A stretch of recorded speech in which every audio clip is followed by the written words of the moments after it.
রাশিয়ার জব্দ করা সম্পদ থেকে পাওয়া লভ্যাংশ ইউক্রেনের সহায়তায় ব্যয় করা হবে বলে জানিয়েছেন মার্কিন প্রেসিডেন্ট জো বাইডেন। এ বিষয়ে ফ্রান্সের প্রেসিডেন্ট ইমানুয়েল মাখোর সঙ্গে একটি চুক্তিও হয়েছে বলে জানিয়েছেন বাইডেন। ফ্রান্সের প্যারিসে প্রেসিডেন্ট মাখোর সঙ্গে এক নৈশভোজে অংশ নেওয়ার পর সাংবাদিকদের এক প্রশ্নের জবাবে বাইডেন এ তথ্য দেন। G7ভুক্ত দেশ এবং ইউরোপীয় ইউনিয়ন ইউক্রেনকে বড় আপফ্রন্ট ঋণ দিতে এবং 2025 সালের জন্য কিয়েভের অর্থায়ন সুরক্ষিত করতে পশ্চিমা দেশগুলোতে জব্দ হওয়া রাশিয়ান সম্পদ থেকে পাওয়া লভ্যাংশ কিভাবে ব্যবহার করা যায় তা বিবেচনা করছিল। সাংবাদিকরা জানতে চেয়েছেন এ বিষয়ে কোনো সিদ্ধান্ত হয়েছে কিনা। জবাবে বাইডেন এসব কথা বলেন।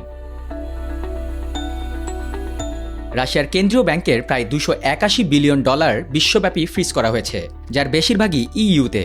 এসব সম্পদ থেকে বছরে $2.5 বিলিয়ন থেকে €3.5 বিলিয়ন লাভ পাওয়া যাচ্ছে। যুক্তরাষ্ট্র চাইছে এই মুনাফাকে একটি স্থির রাজস্ব স্ট্রিম হিসেবে ব্যবহার করতে, যা বাজারে বিনিয়োগ করে অন্তত $50 বিলিয়ন একটি বড় ঋণ ইউক্রেনকে দেওয়া সম্ভব। তবে রাশিয়া বলছে তাদের ফ্রিজ করা সম্পদ থেকে লাভের যে কোনো পরিমাণ ব্যবহার চুরির সমান হবে।